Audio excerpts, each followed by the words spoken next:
Bye.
Krishna भक्ति में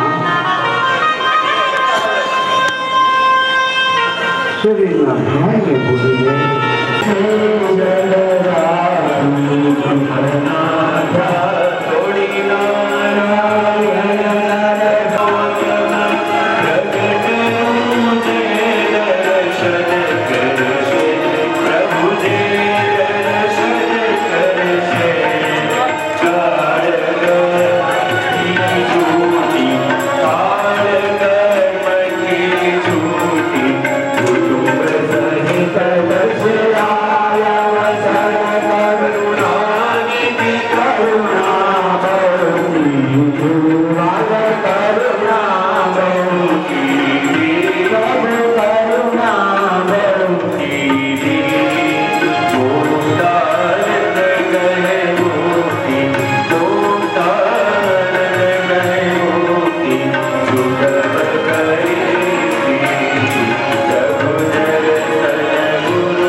एक बाजू देवताओं अरे प्रभु आ मंदिराचल पाठ तो डूबवा लाग्यो है।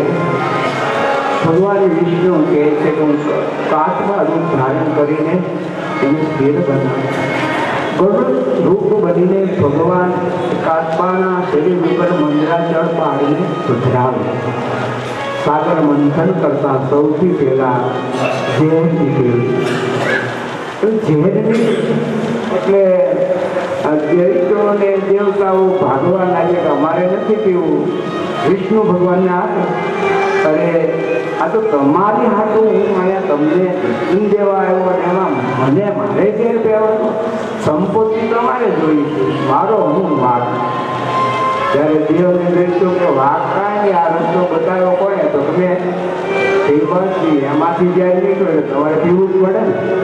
અરે ભગવાન વિષ્ણુ કે મારે નથી પીવું, હું પીવું ને લક્ષ્મીજી પછી મારે તો આ દુનિયામાં મારું કોઈ હકું નથી અને તમે મારા કાંઈ હોતા નથી। આ તો તમે દુઃખી હતા ને રોવા મળ્યા એટલે મને દયા આવી કે ભલે ને આપણે તો દઈ તો હરખા દેવજી કરાવે મારે તો હરખા પણ આ ઘેર નીકળ્યું તમારે પીવું પડે, અમે તો મરી જઈએ પીધું। અને વિષ્ણુ ભગવાન કે હું થોડો જીવ દોડો, તો કે કામ કરો, કોઈના હરિદ્વારમાં ભગવાન શિવનું 35 કિલોમીટર મંદિર અને દેવતાઓ એ ભગવાન મહાદેવની પાસે આવે છે. અને મહાદેવ તો બહુ દયાળુ કારણ છે. ચતુષ્કર્ણની કથા કેવી હતી પણ આમાં એવો કોઈ સમય નહોતો. જે દક્ષ પ્રજાપતિને ત્યાં જે પાર્વતીનો જન્મ થયો અને ભગવાન શિવની સાથે પ્રણય થયો હતો, એક દિવસ એ દક્ષ પ્રજાપતિ અને ભગવાન શિવ વૈર કર્યું. પણ પાર્વતીએ વેન કર્યું કે મારા પિતા કંકલમાં યજ્ઞ કરે અને 59 બહેનો વિમાનમાં બેસીને કૈલાસ ઉપરથી જાય છે. તો ભગવાન શિવને કે મારે જવું છે. ભગવાન શિવ કે પણ ત્યાં ન જવાય. તો કેમ? મારા બાપુજીનું ઘર છે, મારા માનું ઘર છે, મારી બહેનો બધી એની આજે આવી છે, તો મને જવા દો.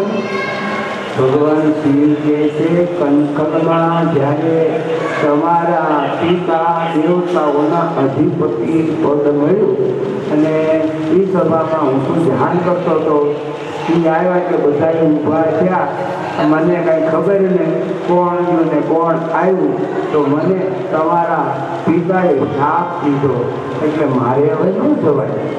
અરે પણ તમને ખબર છે બહુની વિદ્યાની જન્માની તવતાર્જુન.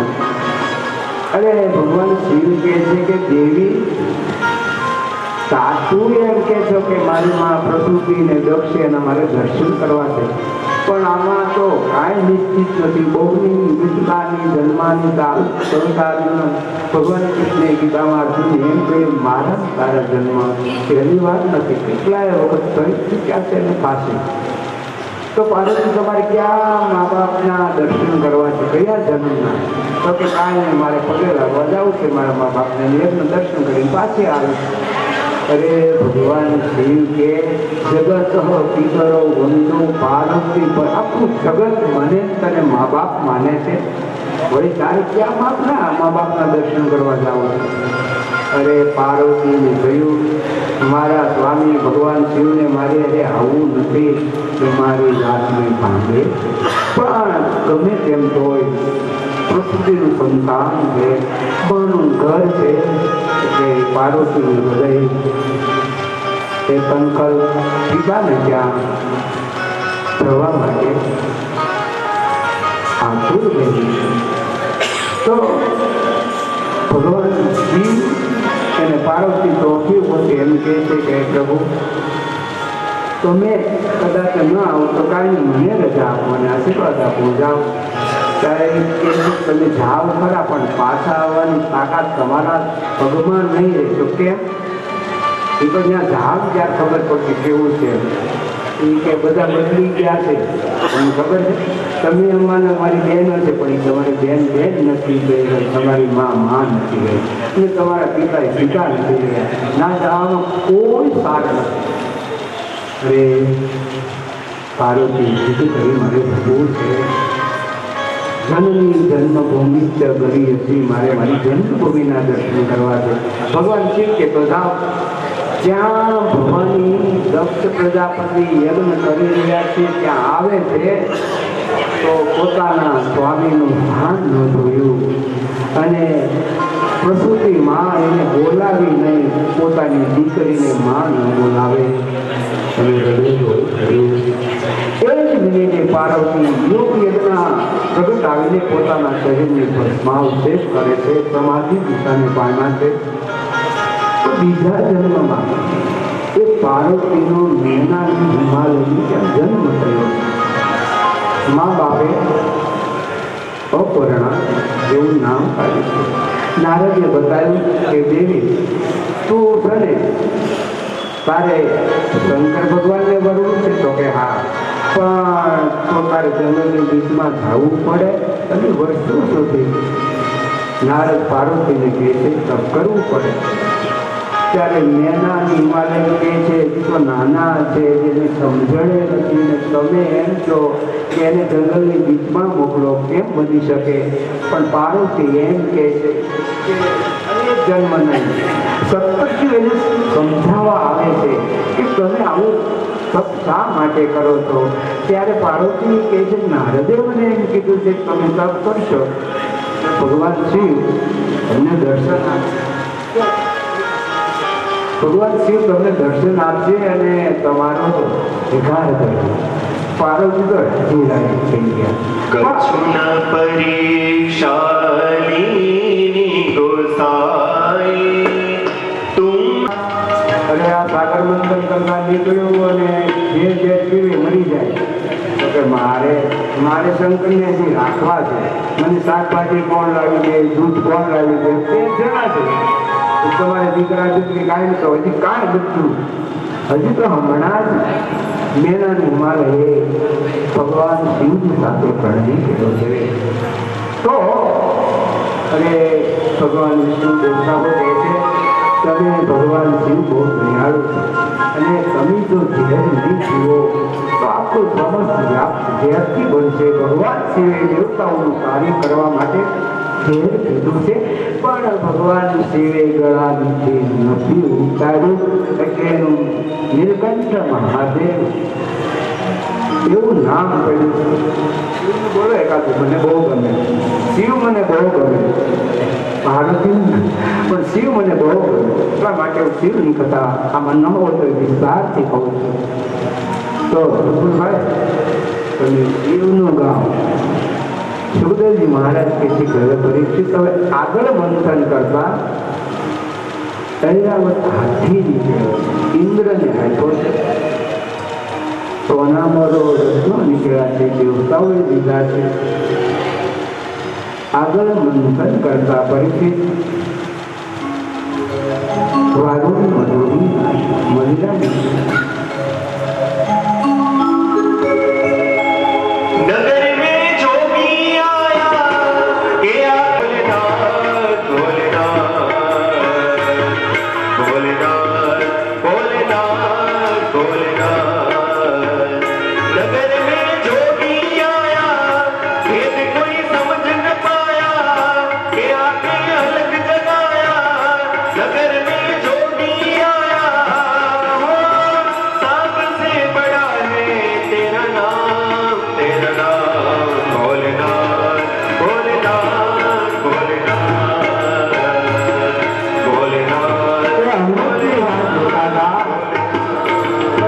સાગર મંથન એટલે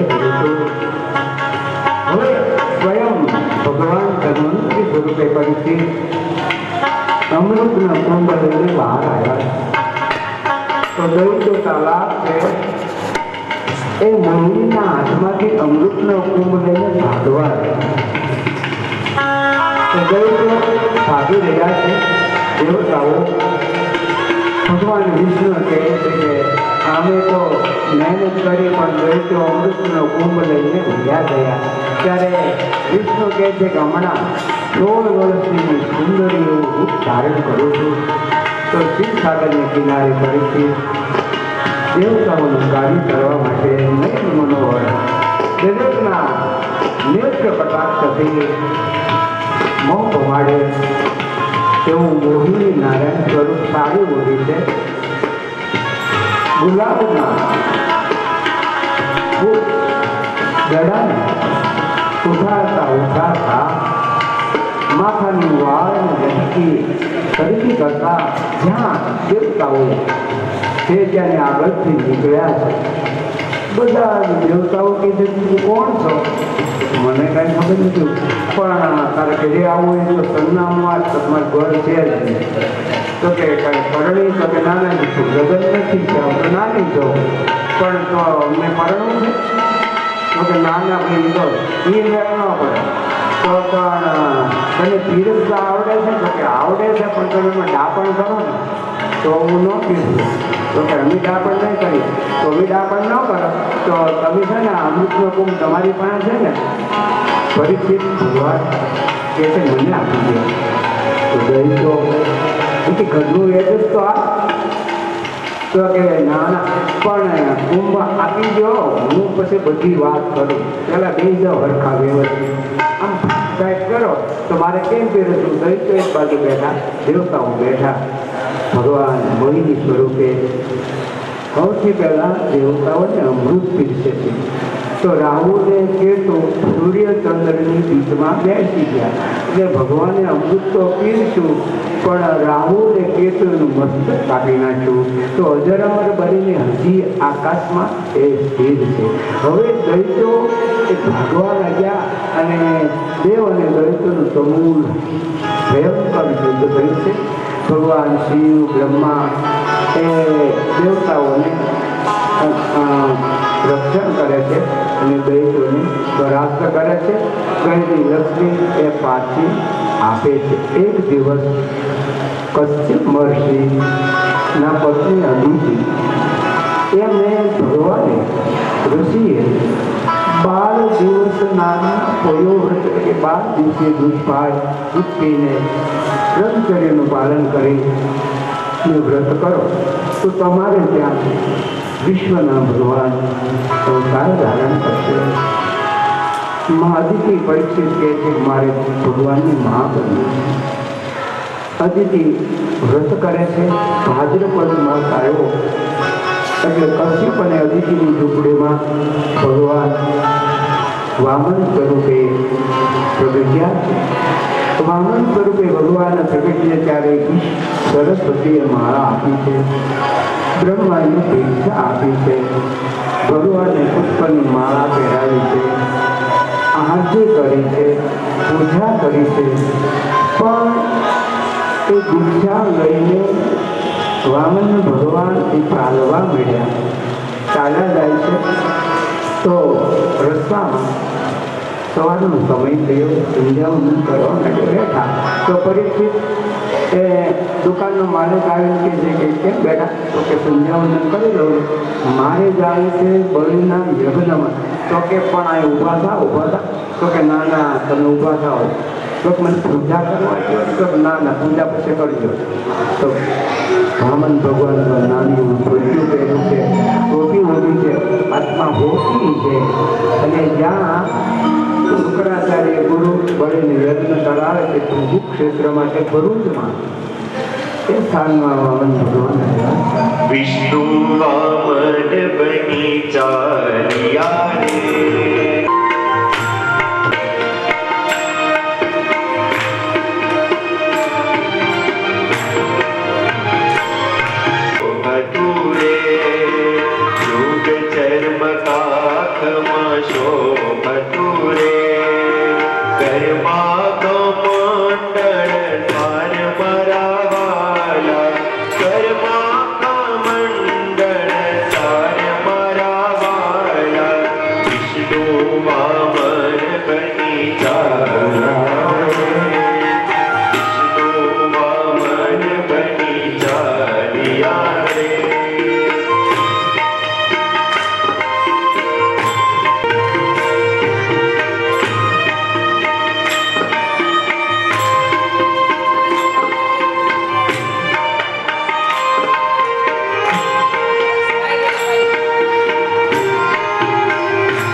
બલિરાજાના યજ્ઞમાં આવ્યા.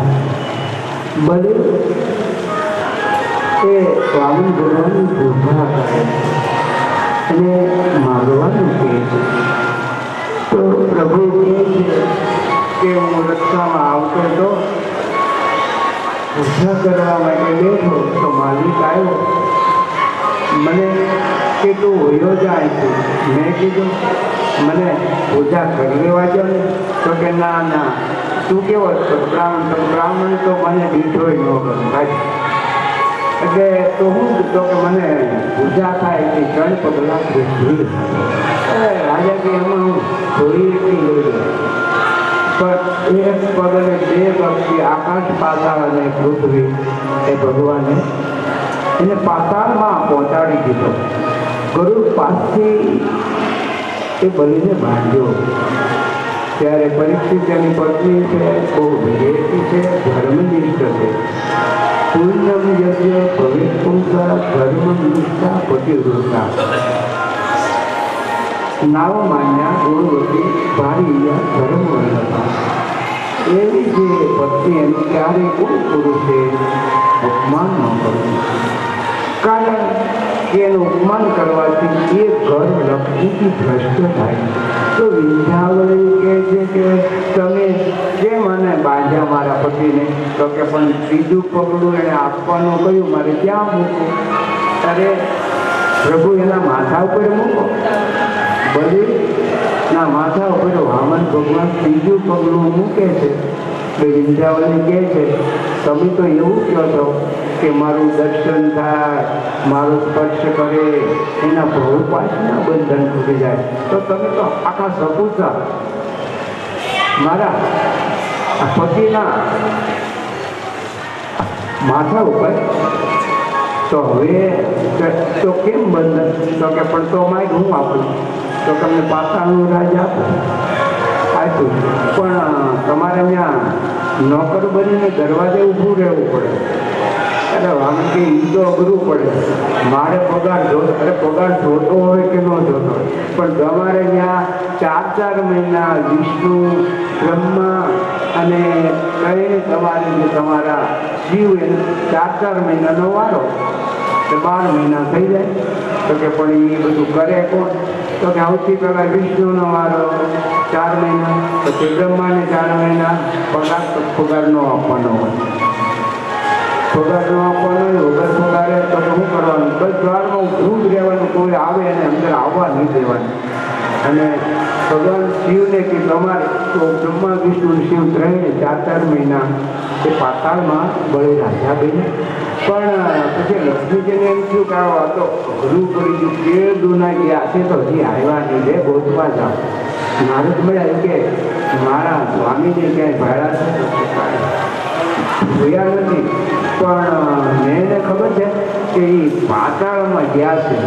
તો કે હજી બહાર ન આવ્યા, પણ એ તમારે જવું પડે જો આવે. તો લક્ષ્મીજી તો પાતાળમાં ગયા. શ્રાવણ સુધી પૂર્ણિમાનો દિવસ હતો. એટલે લક્ષ્મીજી કહે કે મારે તમને રાખડી બાંધવી. તમે કોણ? કે હું તમારી બેન છું. તો મને તમે આપો કાંઈ. તો કે હું જોઈ, પણ આ મારા સ્વામી છે ને એ મારા ધણી પતિ છે, એને છે ને આ દ્વારપાળમાંથી મુક્તિ આપો. હું તમને રાખડી બાંધું છું, હું તમારી બેન બનીને આવી છું.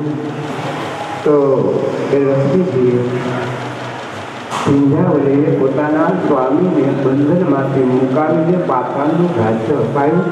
અને લક્ષ્મીજીએ રાખડી બાંધીને એમને 2 ભાઈ બનાવીને ભગવાન વિષ્ણુને એમાંથી મુક્ત કર્યા.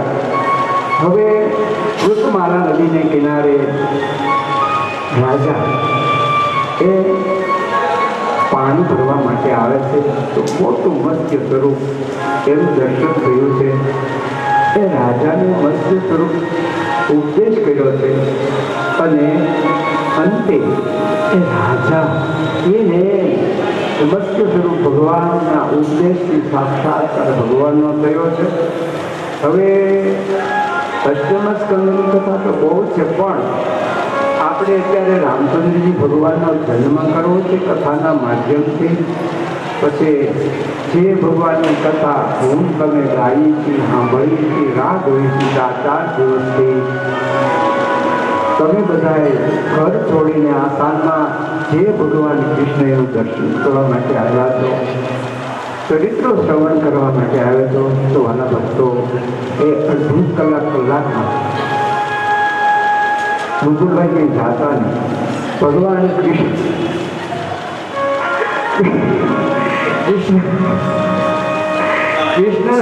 દર્શન કરવા છે. તો આના 9મા સ્કંદમાં ઘણી બધી રાજાઓની કથા છે. એમાં અદ્ભુત કથા એ છે, ઉદગલજી મહારાજ કહે છે કે રાજા મનુષ્યના વંશ સંક્ષેપથી કહું છું, વિસ્તાર કરું તો 100 વર્ષે પાર આવે એમ નથી. કલ્પને તે પ્રભુ એકલા જ હતા. પછી તેના નાભિકમળમાંથી બ્રહ્મા થયા, બ્રહ્માના મનમાંથી મરીચી થયા, મરીચીના કશ્યપના દિવસવાનના સાધદેવ મનુ થયા. સાધદેવના 10 પુત્રો હતા. ઈશ્વાકુ, નૃપ, શર્યાતિ, જિષ્ટ, દૃષ્ટ, કરુષ, નરેશંત, પ્રસિદ્ધ, નભગ અને નાભાગ. કવિ હવે પ્રથમ પુત્રો થતા નહીં. વશિષ્ઠએ એમની પાસે યજ્ઞ કરાયો અને યજ્ઞ કર્યો એટલે એની મા જે હતા એની ઈચ્છા એવી હતી કે આપણે પુત્ર નથી જોતો, કન્યા જોઈએ છે.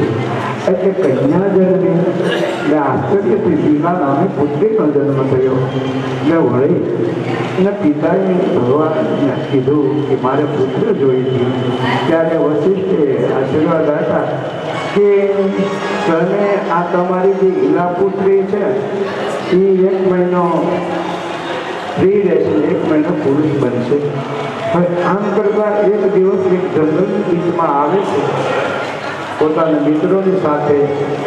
ઈલા એ પુરુષ બનેલા છે, પણ ભગવાન શિવ અને પાર્વતી એ વનમાં રહેતા. એમણે શાંત આપ્યો, જેને કારણે એ સ્ત્રી બની ગઈ પાછી. આટલું તપ કર્યું.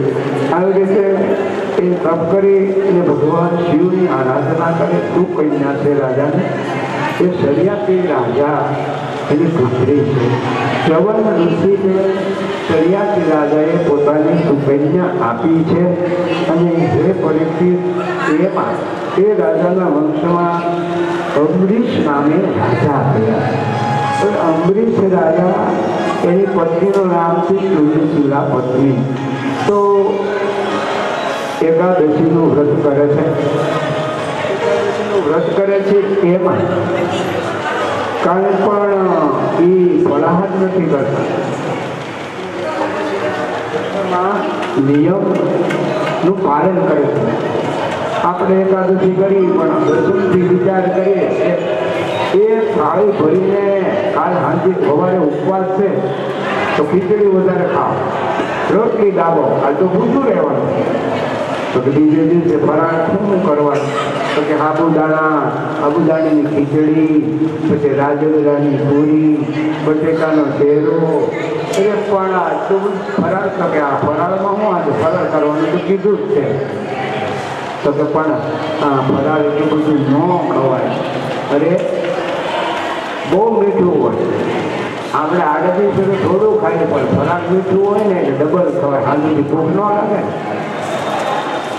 પણ અંબરીશ રાજાને તુલસીલા એની પત્ની એ દિનભર પાણી પણ નથી પીતા, ફરાળ પણ નથી કરતા.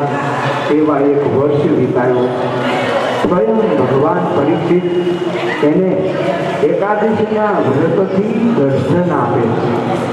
દર્શન આપીને એને માગવાનું કે હવે એકાદશી તો આપણે બધા રહીએ છીએ અને અંબરીશ રાજા રહ્યા તો એને ભગવાન આવ્યા અને આપણે તો કેટલાય દિવસથી જ્યારથી જન્મના અમને ત્યારથી એકાદશી તમે રહ્યો છો. પણ તમારી એકાદશીથી તમને ભગવાને દર્શન આપ્યા? તો કે ના. તો પછી અંબરીશ અને તુલસીલાને કેમ દર્શન આપ્યા અને એને કેમ કીધું માગો એમ? પણ આ વિપુલભાઈ હમણાં કહે છે કે આપણે એકાદશી કેવી કરી છીએ. તો વિપુલભાઈને તો ખબર છે, મેં ત્યારે કથા કીધેલી છે, પણ આપણે બધા સાંભળ્યું કે આપણે એકાદશી કેવી કરી. હવે 3 મહિનાની વાત કરજો કે 3 મહિનો આવે ને એટલે મારા મંદિર જેને દૂધ કઢીને નાખ્યા એલચી દાણા, દૂધ કઢીને નાખ્યા. દૂધ પાછું સારું દૂધ ન હોય, એમાં બધા નાખ્યા હોય. કેવું દુઃખ લાગે. એકટાણા મારે શ્રાવણ મહિનાના એકટાણા.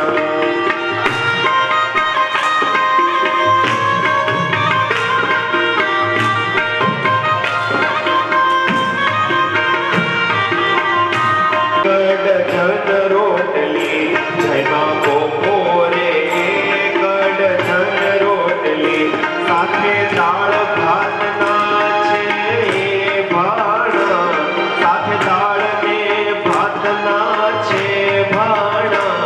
મારે શ્રાવણ મહિનાના એકટાણા, મારે શ્રાવણ મહિનાના એકટાણા.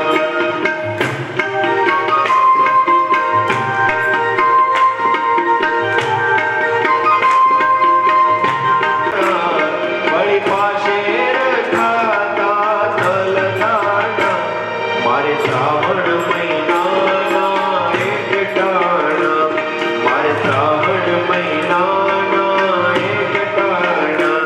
માંડ સાંજ પડીને સુરણ તાળ્યું, માંડ સાંજ પડીને સુરણ તાળ્યું, પછી સુરણ ઉપર મંડાણા, પછી સુરણ ઉપર મંડાણા.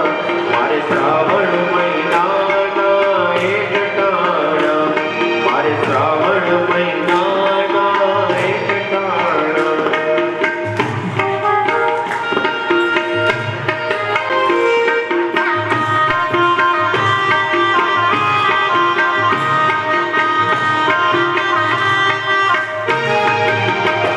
દિન એકમાં દોઢ શેર ફરાળ ખાધું, એક દિવસમાં દોઢ શેર ફરાળ ખાધું, તોય કેવાણા ભાઈના એકટાણા, તોય કેવાણા ભાઈના એકટાણા.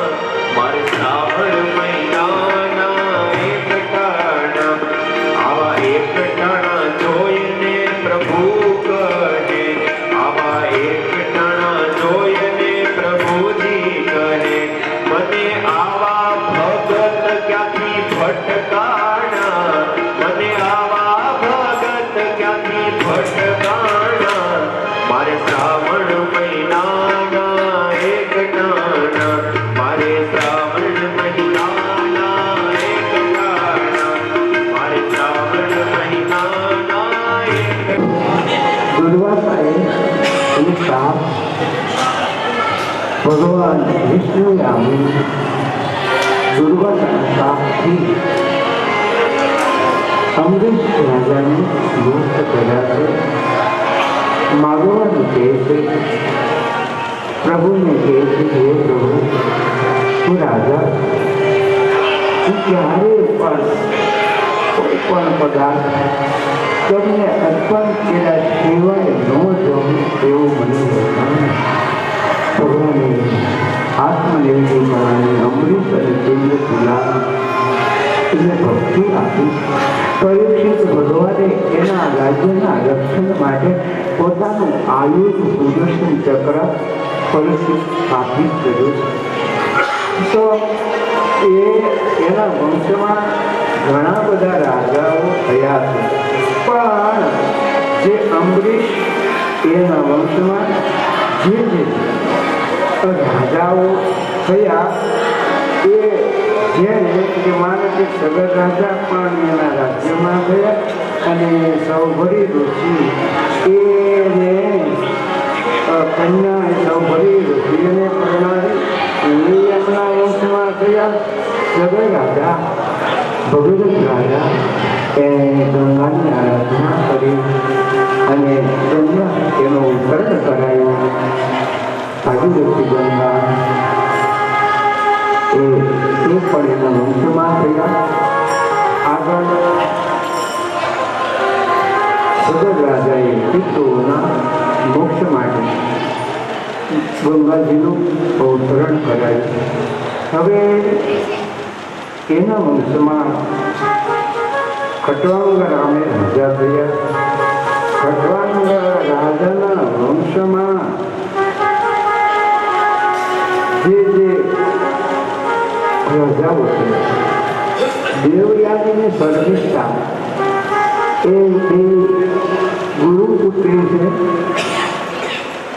શર્મિષ્ઠા છે અયાતિ રાજાની પુત્રી છે અને દેવયાની ગુરુ શુક્રાચાર્યના પુત્રી. એક દિવસ શર્મિષ્ઠા અને દેવયાની દેવ સરોવરની કિનારે સ્નાન કરવા આવે. ફરીથી હવે એ શર્મિષ્ઠાએ દેવયાનીના વસ્ત્રો પહેરી દીધા. એ દેવયાની એનું અપમાન કરે છે અને શર્મિષ્ઠા એ દેવયાનીને એક કૂવામાં ધોકો મારીને ફેંકી દે. તો આ દેવયાની બહાર નીકળવા માટે કોઈ પુરુષની રાહ જોવે છે. તો એવા સમયમાં અયાતિ રાજા એ ત્યાં આવીને શર્મિષ્ઠાનો સ્વીકાર કરે છે, દેવયાનીનો સ્વીકાર કરે છે. ત્યારે દેવયાની એ અયાતિ રાજાને કહે છે કે હું તો શુક્રાચાર્યની દીકરી અને બ્રાહ્મણ છું, તમે ક્ષત્રિય છો, ત્યારે મારો તમે સ્વીકાર કરશો? અયાતિ રાજા કે હા, કારણ કે તમને એને શાપ આપેલો છે કે કોઈ પણ બ્રાહ્મણ તમારો સ્વીકાર નહીં કરે તો તમે મારી સાથે પરણો, મારા રાજ્યમાં ચાલો. અયાતિ રાજાની સાથે એ દેવયાનીનો પ્રણય થયો છે. હવે એ જ વર્ષમાં આ નવસ્કંદની કથામાં બધી બહુ કથાઓ છે, પણ ભગવાન રામ એક દિવસ અવધેશ દશરથ મહારાજા પોતાના મહેલમાં બેઠા છે. કૈકલ, સુમિત્રા અને કૌશલ્યા 3 રાણી છે. તો એક દિવસ એક બાર ભૂપતિ મન માહી ભયયુગલાની મોરે સુતના એક બાર ગુરુગ્રહ ગયાવો તુરત મહિપાલા શરણ લાગી કરી વિનય વિચાર. મહારાજા એક દિવસ ગુરુ વશિષ્ઠની આશ્રમે આવે છે અને પ્રાર્થના કરે છે કે મને આશીર્વાદ આપો, મને દીકરો. તો ગુરુ વશિષ્ઠ કહે છે કે મહારાજા, જે શૃંગી ઋષિ છે એકલ શૃંગી, એને અવધેશ સ્ત્રોતપુરીમાં બોલાવો, એની પાસે વિશ્વમેધ યજ્ઞ કરાવો, પુત્રે યજ્ઞ કરાવો, પુત્ર થશે.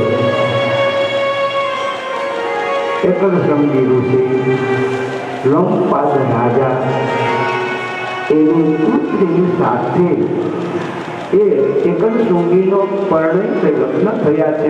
પણ જ્યારે અવધેશને ત્યાં જરૂર પડી ત્યારે એ પોતાની પત્નીની સાથે, શાંતાઈનું નામ હતું, તો એકલ શૃંગી ઋષિ યજ્ઞ કરાવે છે અને ભગવાન સ્વયં પ્રસાદનો કુંભ લઈને બહાર આવે છે. સુર સમોહ વિનતી કરી પોતે નિજ નિજ ધામ એક વાર ભૂપતિ મન માહી ભયયુગલાની મોરે સુખના. એને અત્યાર સુધી દશરથ મહારાજાને ક્યારે પુત્ર નથી એવો અફસોસ નથી થયો, પણ જ્યારે ફરીથી જીવન પૂર્વ સંધ્યા પૂરી કરી અવધેશનું જીવન ઉત્તર સંધ્યામાં પ્રવેશ કરે છે ત્યારે એક દિવસ ગુરુ ગ્રહ ગયાવો તરત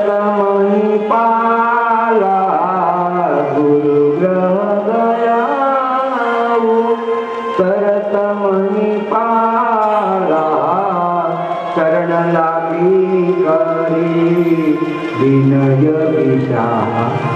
એ ગુરુના ચરણોમાં વંદના કરી ચરણને ભીંજવી. શિષ્યને એમ થયું કે ઉદય એ તો અવધના દાદા કઈ સુમુદકા કૌશલ્યા તમે જાણ્યો કે એની સ્થિતિ દુઃખ હોય ત્યારે અવધેશ મહારાજ કહે છે કે મને પુત્ર આપો. ગુરુ કહે છે કે જાઓ, તમને એક નહીં પણ 4 પુત્રો થશે, રામ, લક્ષ્મણ, ભરત અને શત્રુઘ્ન. આ દુનિયામાં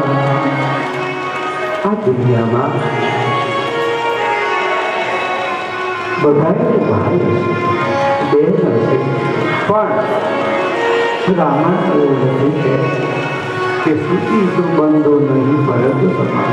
કયો ભાઈ એવો હોય તેની માં અવધની ગાદી માંગે, દશરથ મહારાજા એને આપે અને ભરતજી તો મોસાળે ગયા હતા.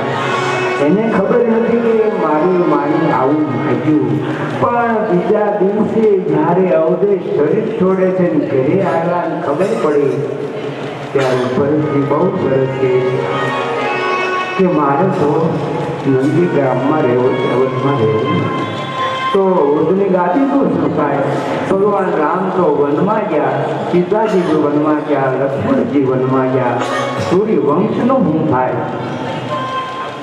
ત્યારે ભરત કહે છે 14 વર્ષ સુધી હું આ નંદી ગ્રામમાં રહી ખાધા પીધા વગર સુતી સુબંધુ નહીં ભરત સમાના. ભગવાન સ્વામિનારાયણને દાદા ખાચર જેવા શિષ્ય ન મળે, મુકુંદ બ્રહ્મચારી જેવા શિષ્ય ન મળે, દાદા ખાચરના પરિવારને ભગવાન સ્વામિનારાયણ જેવા ગુરુ ન મળે. ગુરુ રામાનંદ સ્વામીને સ્વામિનારાયણ ભગવાન જેવા શિષ્ય ન મળે, અને સ્વામિનારાયણ ભગવાનને ગુરુ રામાનંદ સ્વામી જેવા ગુરુ ન મળે. આ પદ 14 વર્ષ સુધી જંગલની ગ્રામમાં રહે તપ કરે છે. અને આ બાજુ એક દિવસ એ 14 વર્ષ સુધી વનમાં જાય, વનવાસ પૂરો કરી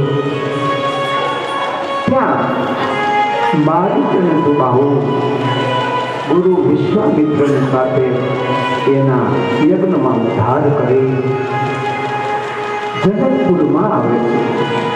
તો જનક એ મિથિલાના રાજા હતા, સુનયના એ એમના રાણી. સુનયના અને જનક એના પુત્રી એ જાનકી મિથિલેશ્વરી સીતાજી હતા. પણ સ્વયંવર છે. તો ગુરુ વશિષ્ઠ, ગુરુ વિશ્વામિત્ર સિદ્ધાશ્રમ રસ્તામાં આવ્યો તો ભગવાનને પૂછ્યું, હે ગુરુદેવ, આશ્રમ કેમ નિરંતર હોય, પછી પક્ષી પણ નથી? ત્યારે ગુરુએ કીધું કે પ્રભુ આ શિલા છે ને એ હરિયા છે, ગૌતમના પત્ની છે, અને તમે તમારા ચરણ એની ઉપર મૂકો તો હરિયાનો ઉદ્ધાર. ભગવાને હરિયાનો ઉદ્ધાર કરી પરીક્ષિત એ સ્વયંવરમાં ભગવાન પ્રવેશ કરે છે. ઘણા બધા રાજાઓ ત્યાં જનક અને સુનયનાએ જાહેર કર્યું કે શિવ ધનુની પ્રશંસા ચડાવશે. એને આ જનકના પુત્રી વરમાળા કરાવે. એક પછી એક ઊભા થાય છે, પણ ભગવાન શિવનું ધનુષ એ જે હતું નથી. 10,000 રાજાઓ ઊભા થયા, રાવણ પણ હતો, બધા પણ કોઈથી શિવ ધનુષ હલતું નથી થયું. વિશ્વામિત્રે ભગવાન રામને કહ્યું, પ્રભુ તમે ઊભા હતા.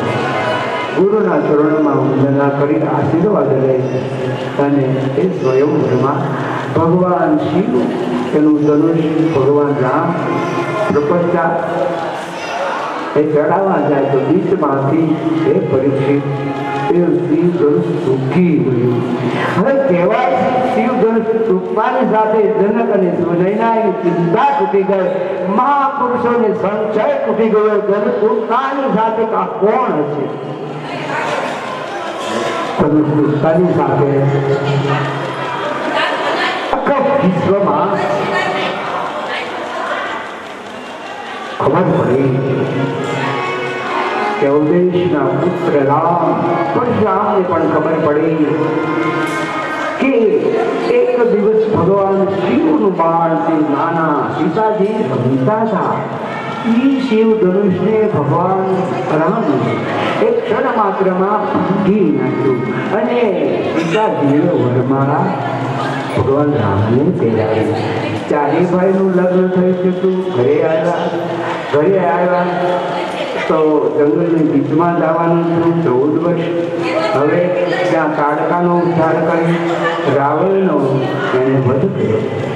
રાવણનો વધ કરી અને પાછા 14 વર્ષે અવધમાં આવ્યા. હવે અવધમાં આવ્યા પણ ગાદી ઉપર તો બેઠા, પણ પછી એક દિવસ ભગવાન રામે અવધમાં ભદ્ર નામના દૂતને એમ કહે છે, ચોરે ચૌકે બજારે તું તપાસ કર કે મારા માટે સીતાજી માટે લોકો શું વાતો કરે. ભગવાનની આજ્ઞાથી ભદ્ર નામનો દૂત અવધમાં ચોરે ચૌકે બજારે સાંભળે છે. બધે જ લોકો વાતો કરે છે કે દશરથ જેવા રાજા કોઈ થયા નથી, એને રામ જેવા દીકરા રાજા થયા અને જેવું આ દુનિયામાં કોઈ રાજા થશે નહીં અને થયા નથી. પણ ભદ્ર નામનો દૂત રામને છેવાડે ધોબી ને ધોબન રહે. ધોબન વિસ્તારને પિયર ચાલી ગઈ હતી. હવે ભદ્ર નામના દૂતને ત્યાંથી નીકળવું અને એ ધોબી પત્ની ઘરે આવે તો ધોબી એને ધમકાવીને એમ કહે છે, હું કાંઈ રામ જેવો નથી. એ તો અશોક વાટિકામાં રાવણે સીતાને રાખી તોય રામ પાછા લાવ્યા અને સાથે રાખી પાછી હું તને ન રાખું, તું તારા મા બાપને ત્યાં વહી. આ વાત એ ભદ્ર નામના દૂતે સાંભળે, પણ હવે ભગવાનને કહેવાય એવી નથી. અને એને ખબર છે કે ભગવાનને કહું તો સીતાજીનો એ જ મિનિટે ત્યાગ એટલે ભદ્ર નામનો દૂત પોતાના કુઠિયામાં આવી સુઈ જાય. પણ સવારનો સૂર્ય ઉદય થતા ભગવાન કનક ભુવન ઉપર એ સીતાજી લક્ષ્મણજી બાજુમાં બેઠા છે. હનુમાનજી મહારાજ પણ ચરણની સેવા કરે છે. ભરતને શત્રુઘ્ન સત્તરેની બાજુમાં કમર ઢોળે છે. સભામાં ભગવાન રામ કહે છે કે ભદ્ર નામના દૂતને બોલાવો. ભદ્ર નામના દૂતને બોલાવે છે. આવીને નીચું મુખ રાખીને ભદ્ર બેસી ગયો. ત્યારે ભગવાન રામ કહે છે, ભદ્ર તું કાલે અવધમાં કઈ કઈ વાતો સાંભળી? ત્યારે ભદ્ર કહે છે કે બધે રામ અને સીતા એની ધૂન કરે છે અને બધા ભગવાન તમારા યશનું ગાન કરે છે, પણ હજી કાંઈ હોય તો ન કે તમારા સોગંદ છો. ભદ્ર નામનો દૂત ભગવાનની સોગંદ દીધા રહી છે. મને ખબર હતી કે ભગવાનને કહે તો મારા બોલવા ઉપર ધોબીના મહિના ઉપર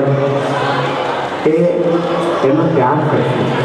સીતાજીનો કોઈ પણ વાત નથી કે જ્યારે રાવણ પાસેથી વિભીષણ સીતાજીને લઈને આવ્યા ત્યારે ફરીથી એને અગ્નિ પરીક્ષા કરાવી.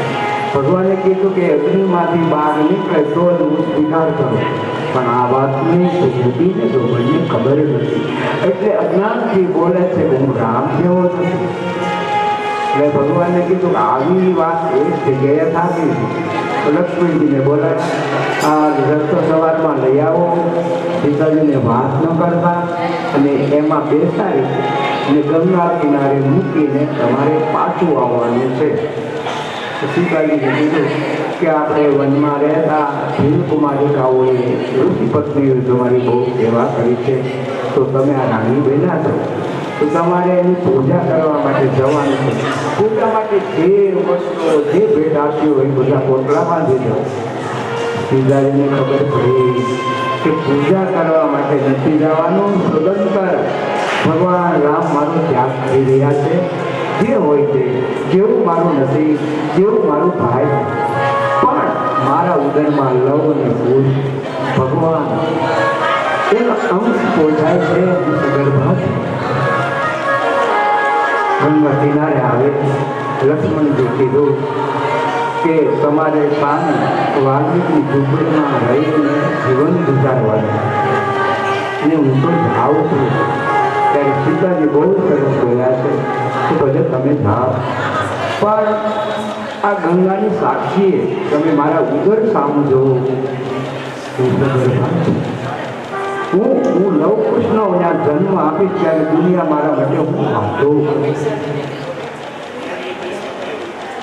સીતાજી વાણવા નથી. વાલ્મીકની ઝૂંપડીમાં આવે છે ત્યારે વાલ્મીક ઋષિ કહે છે તમે કોણ છો? એ સીતાજી કહે છે મુનિ પુત્રીને જનકતી રામ પ્રિયા જગદાન ત્યાગન હેતુ કટુ ન જાનો રામ પ્રિયા જગદાન. મુનિ પુત્રીને જનકતી રામ પ્રિયા જગદાન ત્યાગન હેતુ કટુ ન જાનો એ ગુરુદેવ, હું મિથિલાના રાજા જનક અને સુરનયનાની પુત્રી, પણ પ્રભુએ મને શા માટે ત્યાગ કર્યો એની મને ખબર નથી. ભગવાનનો કોઈ વાક નથી, મારો પણ કોઈ વાક નથી, પણ હું તમારી પાસે એટલું માગું કે ભગવાન રામ હવે એકલા છે અને મારી ખાલી પડેલી જગ્યામાં ક્યારેય પણ હું યાદ ન આવું. કારણ કે મારે તો તમારી કુટિયામાં લવકુશનો જન્મ થાય છે. તો એક દિવસ અવધેશ ભગવાન રામ યશોબેન લગ્ન કરે છે. એનો નિમંત્રણ કાર્ડ વાલ્મીકને મળ્યું છે. વાલ્મીક ઋષિ કહે છે કે ભાઈ તમારે દેવને ત્યાં આપણે રાજાના યજ્ઞમાં જવાનું. કોણ રાજા? અરે તમને ખબર નથી, આપણે તો જંગલમાં રહીએ છીએ ને તમે તો મારી કુટિયામાં તમારે રામાયણ ભણવાની છે. તમે તો ઋષિ કુમારો છો, પણ હું જાઉં છું એટલે મારી સાથે રાજા રામ એ યશોમેઘ યજ્ઞ કરે છે. પણ એની રાણી તો કે એ ગુરુ કહે છે કે ભાઈ એકલા તો યજ્ઞ ન થાય તો શું કરું? તો કે હોનાની મૂર્તિ સીતાજીની બનાવો અને પછી તમે એ દેવું અને મૂર્તિ પધરાવો અને તમે વિરાજમાન થાવ તો યશોમેઘ યજ્ઞ કરી શકાય. આથી સજીને બોલાવો. અને ભગવાન રામને બોલાવવા તો શક્ય નથી અને સોનાની મૂર્તિ બનાવીએ, હું પણ વિરાજમાન થાવ અને યશોમેઘ યજ્ઞ પણ કરીએ. પણ નિમંત્રણ ગુરુને મોકલાયું તો એ દેવી રાજકુમારો નવને કુશને લઈને વાલ્મીક મહર્ષિ રાજા રામ એ યશોમેઘ યજ્ઞમાં આવે છે. રાત્રિના સમયમાં લવકુશ એને એમ કહે છે ગુરુ તમે ગુરુ આશ્રમમાં જે ચોપાઈઓ મેં શીખવાડ્યું છે જે સંગીતમાં હોય એવી ચોપાઈઓ આપણે આજે આ રાજાના મંગળ કરવા માટે આવ્યા છીએ. તો આખી એ પબ્લિક એ તમને સાંભળવા માટે ભેગી થઈ છે. તો ચોપાઈઓ 2-5 તમે બોલો, રાજા પણ રાજી થશે, પબ્લિક પણ રાજી થશે. હો મંગલ ભવન મંગલ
ભૂષણ બન માના ભૂષણ બન માના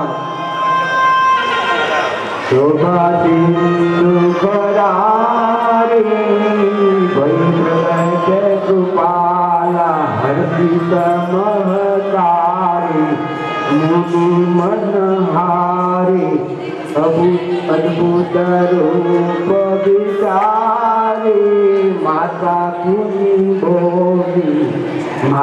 પુની બોલી સોમતી ડોલી એ ભગવાનનું આ ભગવાન તો જન્મ છે પણ આપણને મોહ કમાડવા માટે કૌશલ્ય ચતુર્ભુજ સ્વરૂપે માને દર્શન આપ્યું ત્યારે આશ્ચર્ય થયું કે તમે તો અમે જ્યાં જ્યાં મંદિર હોય ત્યાં દર્શન કરીએ તો દ્વિભુજવાળા હોય મોરલી હોય ધનુષબાણ હોય પણ આ ચતુર્ભુજ સ્વરૂપે કેમ પ્રગટ્યા ત્યારે ભગવાને બહુ સરસ કર્યું છે બ્રાહ્મણોએ એની નોંધ લીધી મહાપુરુષોએ એની નોંધ લીધી ભગવાને એવું કીધું કે જન્મથી તમે તપશ્ચર્યા કરો છો તમે મનુને શત્રુપા હતા જ્યારે તમે આ થયા પછી પાછા વળી બીજા સ્વરૂપે થશો ત્યારે પણ સ્વરૂપ ધારણ કરીશ પણ ચતુર્ભુજ સ્વરૂપે દર્શન આપવાનું કારણ શું છે કે અમે ઈશ્વરથી ઈશ્વર ગણો માયા કામ પ્રધાન સૌને વશ કરું સૌનો પેટ કરું ભગવાન અગણિત વિશ્વની રે ઉત્પત્તિ પામી પરગઈ કથિત વંશ વિસ્તારો ભવતા સોમ સૂર્યો રાજ્ઞ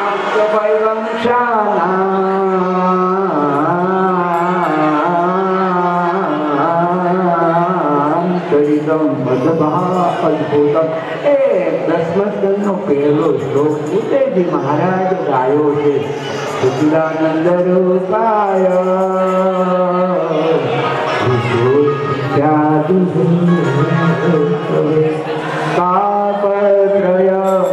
તાપત્રય વિનાશાય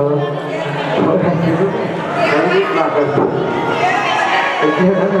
મારે શ્લોકે બોલાય નહીં એમનું એને કીધું છે સંગીતમાં કથા કરજો તો સચિદાનંદ રૂપાય વિશ્વોત્પત્યાદિ નવે સાપ પ્રયોગી નોંધાય શ્રી કૃષ્ણ કપિતો વંશ વિચારો સૂર્ય અને ચંદ્ર વંશ હે પરીક્ષિત મેં તમને કહ્યું કે જે સૂર્ય વંશમાં ભગવાન રામનું અવતરણ થયું હવે ચંદ્ર વંશમાં કે યદુ વંશમાં ભગવાન કૃષ્ણ એક દિવસ દેવતાઓ હે પરીક્ષિત સાગરના કિનારે આવે છે સાગરના કિનારે આવીને દેવતાઓ ભગવાન વિષ્ણુને પ્રાર્થના કરે છે કે હે પ્રભુ આ ધરા ઉપર હજુ વાર છે તો શાંતિ રાખો કથા સાંભળવી મુખ્ય છે બાકી ઉત્સવ કરવા એ મુખ્ય નથી આ સાંભળવું છે ને તો અંત સમય ભલે આપણે તમે પાપી ઈચ્છો પણ ભગવાન લેવા આવે એવી કથા શાંતિ રાખો બહુ શાંતિ રાખો થોડીક 10 મિનિટમાં હું તમને મોટર લઈને જાઉં તો પ્રેમ લઈને જાઓ લઈ આવું એટલે હેલિકોપ્ટર કેશોર બાજુની વિપુલભાઈ આપણે ક્યાં તાણ છે કેશર ગોકુળ છે મતલબ કે આઘું નથી 10-12 કિલોમીટરમાં તરત આવી જાય પણ એ ક્ષીરસાગરની કિનારે દેવતાઓ એ વિષ્ણુ ભગવાનને પ્રાર્થના કરે છે વિષ્ણુ ભગવાને કીધું કે તમે બધા છે ને ગોકુળમાં જન્મ લો યદુવંશમાં ભગવાન વિષ્ણુ મહારાજ કહે છે હું પણ દેવકીનો વસુદેવ પછી જન્મ ધારણ કરે હવે દેવક રાજાના પુત્રી દેવકી છે ઉગ્રસેનના પુત્ર કંસ છે અને વસુદેવજી એ પણ દેવક રાજાના પુત્ર છે તો વસુદેવ અને દેવકી એનો પ્રણય થાય એક દિવસ. હવે દેવકીના પિતા એ રાજા, એવો રાજા છે તો ઘણા બધા 400 આખી સોનાની અંબાણીવાળા ધાનમાં આવ્યા, 200 ગાડીઓ આપી, ઘણી બધી ગાડીઓ આપી, બહુ સંપત્તિ આપી. તો એ કંસ બેના રથને ચલાવે છે, ગીતમાં વસુદેવ અને દેવકી બે બેઠા છે. તો આકાશવાણી થઈ પતિ પત્નીમ કંસ મહાભાત કરી વાત. આકાશવાણીએ કહ્યું કે કંસ તું જેનો રથ ચલાવે છે એનો 8મો સંતાન બને મારી નાખે. કંસે હા એટલે તરત રથમાંથી નીચે ઉતરે, કડક પૂરું કરી દેવજીનો ચોટલો પકડી મારવા માટે તૈયાર થઈ ગયા. વસુદેવજી તો વિચારમાં પડ્યા, હવે કરું સમજાવે બહુ ધીર ગંભીર વસુદેવજી છે. એ કંસને કહે છે તારી બેન છે, હવે લગ્ન જેવો વિદાયનો સમય છે અને તું આકાશવાણીનું વચન માની અને એને મારી નાખવા માટે તૈયાર થયો. પણ તને કહું કે દેવકીના જેટલા પુત્રો થશે એવું તને આપ્યું, કંઠી પડે એમ કરજો. તો કે હાથું બોલો છો? તો કે આ સૂર્ય અને ચંદ્રની સાક્ષી હું પ્રતિજ્ઞા કરું છું, દેવકા પુત્રાંત સમર્પિત જેટલા પુત્રો થશે એટલા હું તને આપીશ. તો કંસને લાગ્યું કે ના વસુદેવજી ખોટું ન બને, હું બોલું પણ વસુદેવજી કારણ સત્ય ધર્મની એટલે એને એ તો ખબર જ છે કે ખોટો છો, પણ એ વચનવાળા વસુદેવજીના વચનમાં વિશ્વાસ છે. બેઉ જણા પોતે પોતાના મથુરામાં ઘરમાં પહોંચ્યા છે. ઘરમાં બધી વસ્તુ મૂકી, પણ પછી દેવજીને તો ઠીક આપણે શું કરવું છે પોતાના પતિને કે એક નક્કી વાત છે, જેટલા પુત્રો થશે એટલા આપણે મારી નાખવા માટે કંસને આપવા પડશે. પણ બીજી વાત એ છે કે એક દિવસ ભગવાન કૃષ્ણે એવું કહ્યું છે કે દેવકીને કે જન્મને ધારણ કરે સિદ્ધ સાથે હરી મળે તો સંગો માનજી માનવા. એક માતાના દેવકી વસુદેવજીને એક માતાના બલિદાનથી જો ભગવાન કૃષ્ણ મળતા હોય તો આપણા બહુ ખાલું તો ખુદા મળે. દેવનો પ્રણય થયો છે, કાં તો સંન્યાસ લઈએ અને જો અનેક જીવોને દર્શન કરાવવું હોય તો પુત્રના બલિદાન આપીએ. પણ દેવકીને વસુદેવ બહુ સમજવાળા છે. પ્રથમ કૃષ્ણમંત નામના બાળકનો જન્મ થયો છે. દેવકીએ વસુદેવજીને આપ્યું. વસુદેવજી રાજા કંસની પાસે લઈ આવે છે. સોહામનો ગુલાબના ફૂલ જેવું બાળક કંસે જોયું. કંસ કહે છે કે મને આ કીર્તમંત પ્રથમ બાળકથી ભય નથી, મને તો તમારું 8મું સંતાન એ મને મારી નાખશે એવું આકાશવાણી કહી. સુખદેવજી મહારાજ કહે છે કે એ પરીક્ષિત ભગવાન જુદું ભગવાન જેને મદદ કરે છે એને પાંડવોએ ખાબુચું માનીને આખા કૌરવોને પરાસ્ત કરી અને આ પૃથ્વીના પેટા ઉપર બુદ્ધિના કુળમાં એને રાજ્ય મળ્યું. એ તમારા દાદા છે અને હે પરીક્ષિત તમે એના દીકરા હતો અને એ ભગવાન કૃષ્ણની કથા કરો. સુખદેવજી મહારાજની રાજા વસુદેવ દેવકીને બીજું બાળક થયું, ત્રીજું બાળક થયું, ચોથું બાળક થયું, 5મું બાળક થયું, 6થું બાળક થયું. બલિદાન અપાય થઈ ગયા. ફરીથી હવે 8મું બાળક વસુદેવ અને દેવકી તો જેલમાં છે. ત્યાં એનો 7મો ગર્ભ ઘટી ગયો. એ રોહિણીના ઉદરમાં સ્થાપિત થયો. હવે એ 7મું ગર્ભ કોણ? તો કે બળરામ છે. હવે 8મા ભગવાન એ યોગમાયાને કહે છે કે કોઈ કામ કરી તો બ્રાહ્મણ યજ્ઞ દે કરે. તમને ના પડાય નહીં, કારણ કે તમે તો પોતાને મારી નાખો અને તમારે સામે થાય તમારે ભેદનું મેળ ન આવે. તમારા આશીર્વાદ ને તમે જોયમ કરો ને તો મારું કામ થાય. તો સારાનું કામ છે. તો કે તમે હું હમણાં પંથને એને જ્ઞાન આપું છું તો હું તો એની પાસે જાય કાપડી મારી ખેંચી જાય. તમારો જન્મ થાય તો ખેંચી જાય કે પૃથ્વીના પેટા ઉપર તને મારનારો જન્મી ચૂક્યો. પણ એ નથી કેવું. એક વખત મેં કીધું તો એ સમજો નહીં. આ બીજી વખત આપણે વોર્નિંગ આપીએ સમજો તો ઠીક છે ને, પછી અંતે તમારે એને મારવાનું જ છે. અરે પણ સિદ્ધિઓ સીધો જન્મ આ કાંઈ નહીં, સીધો જ મારી નાખ્યો તો આ બધું આ જન્મ લે મોટા થાય પછી બોલાવે એવું બધું ક્યાં કરવાની જરૂર છે? તો પાપડ ફૂલ છે. પણ ભગવાન કૃષ્ણને એમ નથી કરવું. એટલે નગર કંસને ક્ષણવારમાં ભગવાન કૃષ્ણ મારી નાખે, પણ એવું નથી કરવું. એને લીલા કરવી છે, એને બધું જોવું છે કે આ જગત કેવું છે. એટલે હું કોણ કોઈ બતાવું છે કે પ્રભુ એ રીતે કંસનો મારતા નથી. અને બહુ સમય લગાડે, 11 વર્ષનો સમય લગાડ્યો એને મારવા રાજો. મા બાપ શેરમાં બોલે છે પણ એ ભગવાનને શીખાય.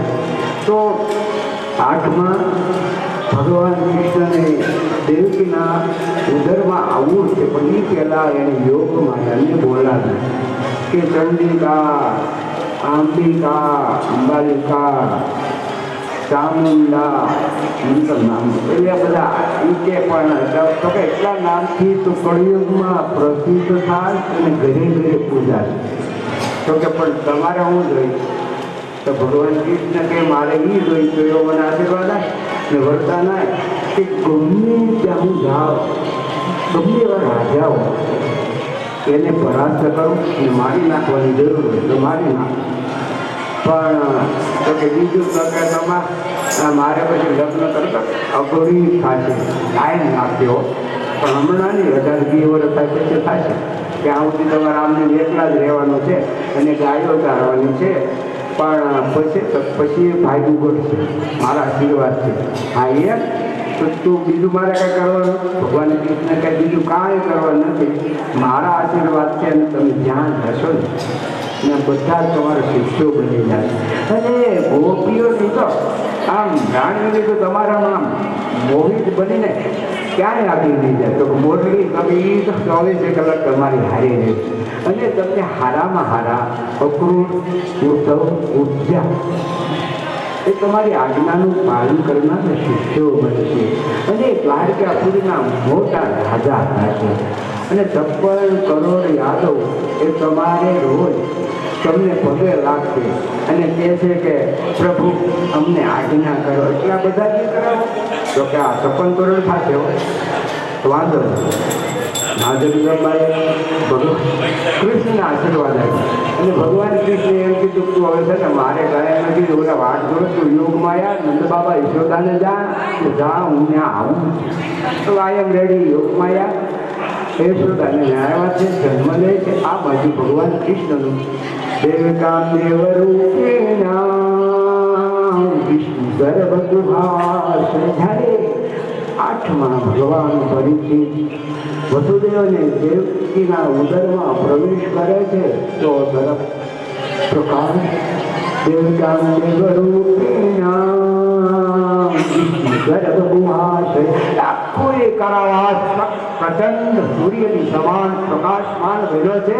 દેવતાઓ કુટુંબીઓ ભાગવા લાગ્યા છે. પુષ્પની વૃષ્ટિ થવા લાગી છે. બીજી વાત ચોકડીમાં ભગવાનને પધરાવી અને કાંટાવાસમાંથી બહાર નીકળે છે. યમુના નદીના કિનારે ચોકડીમાં ભગવાન કૃષ્ણ છે. યમુના મહારાણીઓ રસ્તામાં ભગવાનને ગાવા માટે આવતા. ભગવાન કૃષ્ણને ચોકડીમાં પધરાવી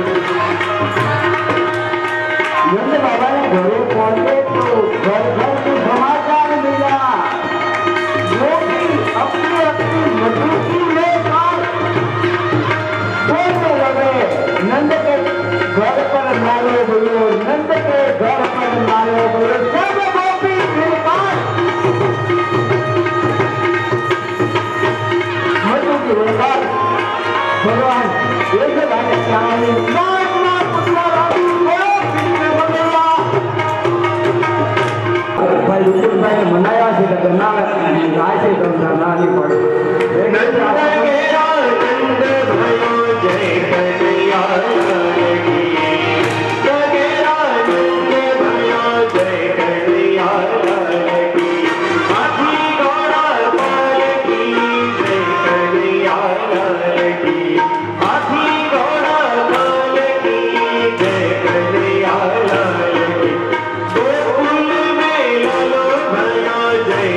શાંતિલાલના દીકરા આપે છે.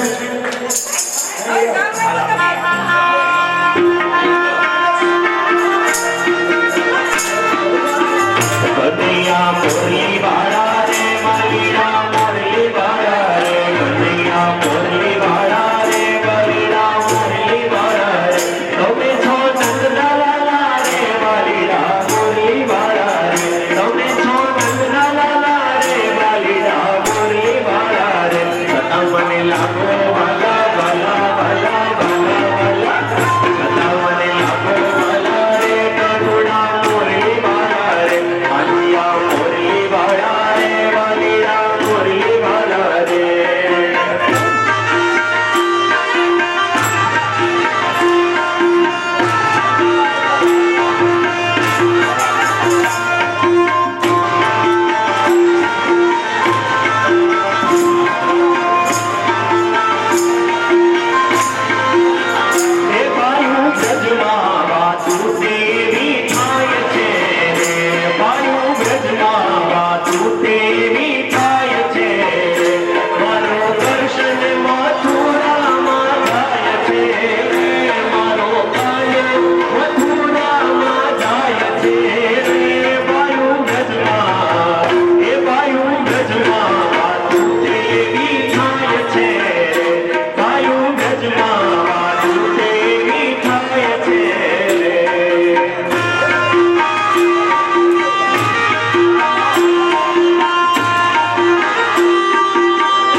ગયું